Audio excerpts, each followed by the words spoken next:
Hobbies. Listen, TheOdd1sOut has probably some of the best content when it comes to just like relatability and animation, in my opinion, because the topics are always so general, and his upbringing was really something that was just a little bit off from what you experienced. So it's something that you kind of relate to, but it's like a little bit weird, you know? And this video on hobbies, I feel very strongly about when it comes to like education and growth. You have to have a hobby because it's so easy not to have one. I'm telling you, do it, go for it. I had a ton of hobbies growing up, and don't let people talk you out of trying new things and doing things that you want to just try. Take things apart, put things together, try different sports, you know, and people, oh man, I'm scared of this, I'm scared of that, I'm scared of talking to people, I'm scared of doing that. Bro, like all that stuff, move everything out of the way and focus on like the experience of the thing.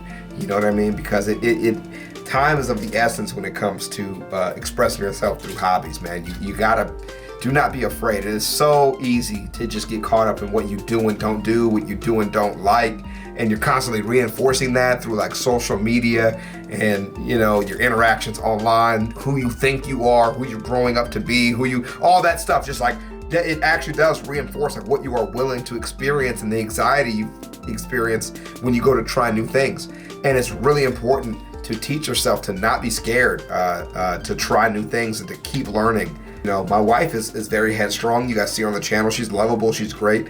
Her do's and don'ts are very clear, you know, because now moving forward, the things that she can experience now is just incredible compared to before. And that what she can imagine herself doing is incredible. And now when she really manifests her real dreams and her real abilities, they come through in a completely different way. You know, now that she's understand how to do that, hold your ground, like what you don't like, and experience, you know, new hobbies and you know, and experiences. So it's really taken off, you know, and it's all in that same train of just doing things you don't think you're gonna like, doing things that, you know, you don't think you want to experience, you know, really big to me. And she partakes in my hobbies too, which are many. So that always means a lot to me because I be doing a lot. So it's really nice that she comes with me through those journeys. But anywho, let's get into it. Parents want their children to be well-rounded. But the problem that every parent faces is that 7-year-olds would rather watch any video on YouTube than learn how to play the violin. So, how do these concerned parents get their children to be more active? Answer, they force them. Now, forcing your kids into activities isn't a bad thing. In fact, overall, it's extremely helpful. Forcing kids into doing something they don't want to do is the only way we can get them to go to school. Okay, saying that out loud kinda sounded wrong. Doing extra activities, especially at a young age, not only teaches you important skills, but it also teaches you what your interests are. How are you gonna know if you don't like ballet unless you try it? I've tried it, and now I can say with confidence, ballet's not for me. I'm sure I'm not the only one who's had to deal with parents signing you up for sports, instruments, and more sports. I think when you're really young, you don't realize that you have a choice. Your parents just start taking you to soccer practice every Wednesday, and you think, oh, okay, I guess I'm doing this now. But all the activities I was forced into, while I never got invested in any of them, I'm still glad I did them, you know? I forgot how old I was when my mom signed me up for soccer, but I was little enough for the goals to look like this. Cute. I can't tell you how many games you won or how many goals I scored. It was probably close to 0, because I ultimately didn't care about soccer. The only thing I cared about was getting a treat after every game, because I earned it. I know some kids who really enjoyed playing soccer. I forget which video I mentioned this, but back in the day, there was this kid I knew named Micah. He used to live in the house directly behind mine, and we were on the same Little League soccer team. He was really good at soccer, probably better than I'll ever be, and he still plays to this day. Well, okay, it's been 4 years since I last talked to him, but he was still playing soccer to this 4 years ago. Facts. Now, did Micah's parents initially force him into playing soccer?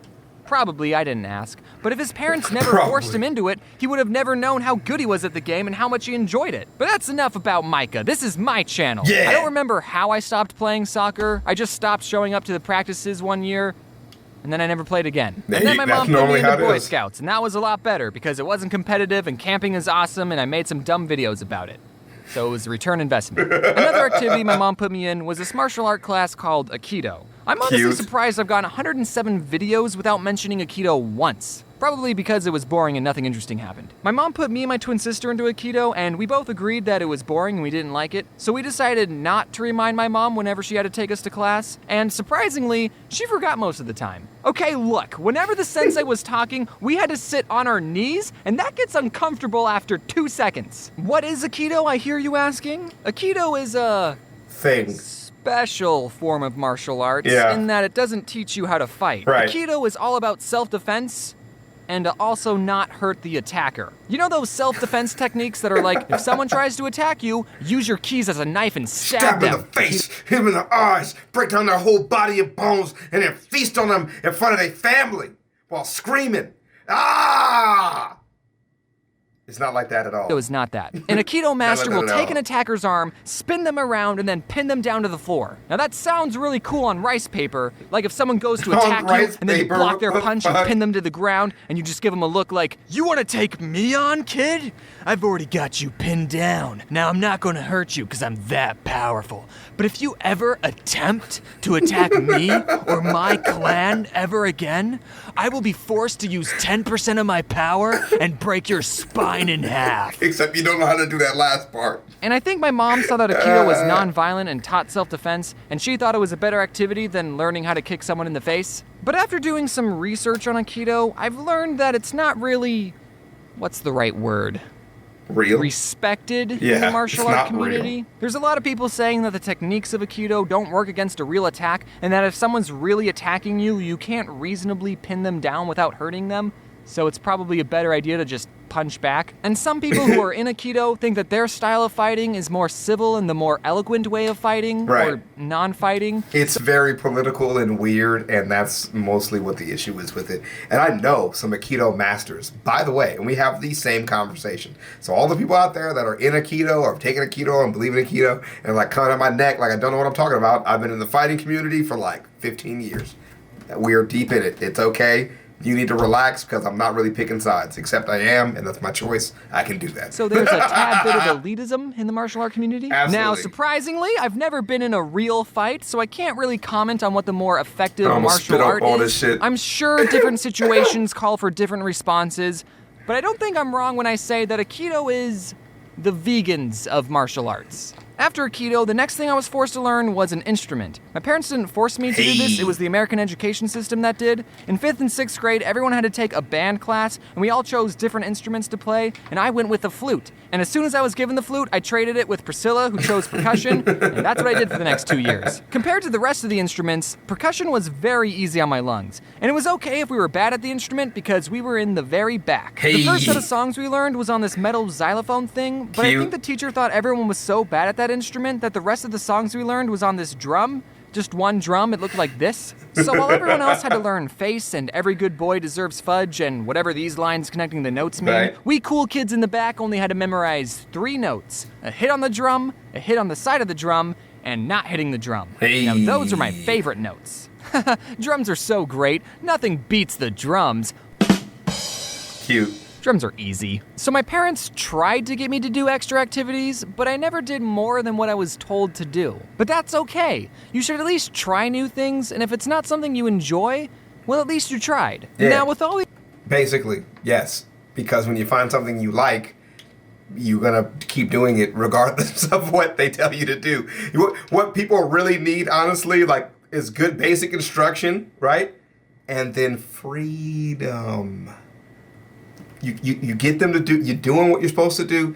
Stop micromanaging, because the people who are doing it will seek the help. And if they need the help when you see that, then help them. But you don't try to force people who are trying to meet the minimum requirement to exceed and excel because you see their potential. They're not interested. Doesn't fucking matter. If you're not interested, it literally doesn't matter, dude. Just be doing the stuff you're interested in. You know, that's it. All the activities I did, I still spent plenty of my free time doing some other things. Okay, I played a lot of Neopets and RuneScape, and as much as I enjoyed these games, I would say overall, they didn't make me a more rounded person. Unless you count what they did to my horrible posture. People will spend their free time doing what they enjoy, and entertainment is designed to be entertaining. And while it's good to take some time doing things you enjoy, just like everything in life, it's all about balance. I think there's a very clear and important difference between a hobby and an addiction. If you enjoy playing video games and binging Netflix in your free time, then do that. Keyword being free time. You still need to set time to sleep, work, and socialize.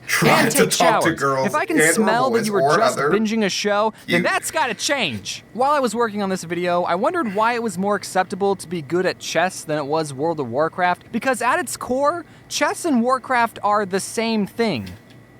That was a hilarious statement. Continue.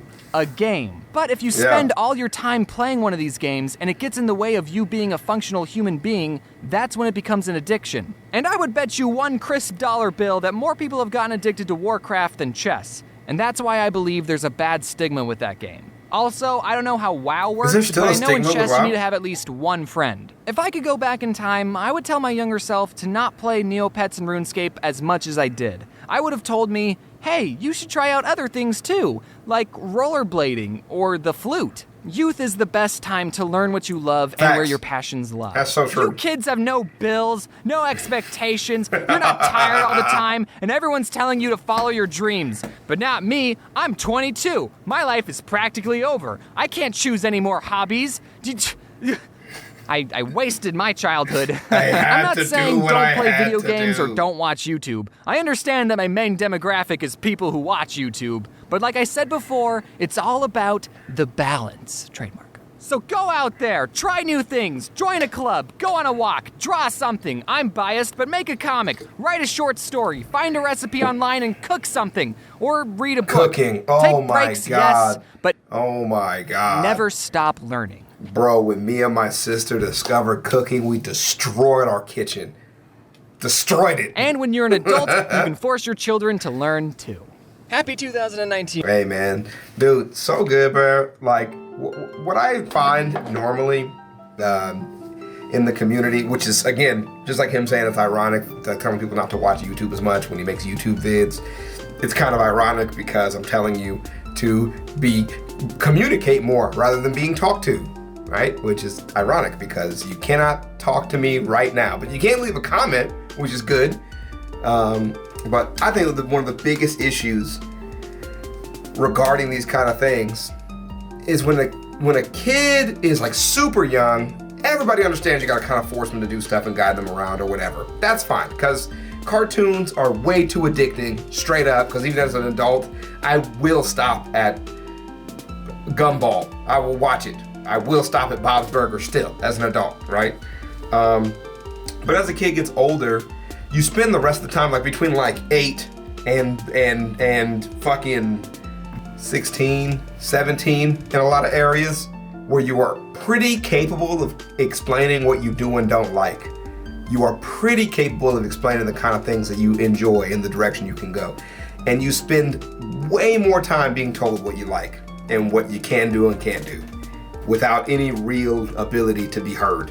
And sometimes that's financial, sometimes that's practical, right? If you like rock climbing and you live in fucking, Las Vegas, not really a whole lot of rock climbing you can do here. And funny enough, we can go to Red Rock, you can go to a couple clubs and that's it, right? It's not really like a big scene for it here. You really like martial arts and there's no studio where you live. Even as a kid, you can like it as much as you want. There's not really a place to do it. It kind of doesn't matter. But overall, people like to tell kids and lecture kids and tell them. And sometimes you guys need to shut up and listen, right? Facts. But there is not enough listening, in general, in school systems and all that, trying to really figure out how to get people into things that they would enjoy doing, letting them explore their passions. Anyways, spend your time doing good stuff. COVID's a great time to learn some new hobbies. Paint by numbers is a fun one for you guys that are interested in drawing. I would highly encourage you guys picking it up. The hobby stores are having huge sales right now. I just found a bunch of paint by number sets for extremely cheap. I think they were $7 a piece at Hobby Lobby and Michael's, respectively. So that would be a super fun place to start. Me and Skitten had a great time doing it with my mom for her birthday. Let me know what you guys think. What kind of hobbies are you guys into? I know some people doing some stuff with 3D printing, which is really dope. I know a lot of really awesome 3D artists in the community. And those are just hobbies. It's not their job. It's not what they're looking to do for a living. That's what they do as a hobby. But I'll see you guys in the next one.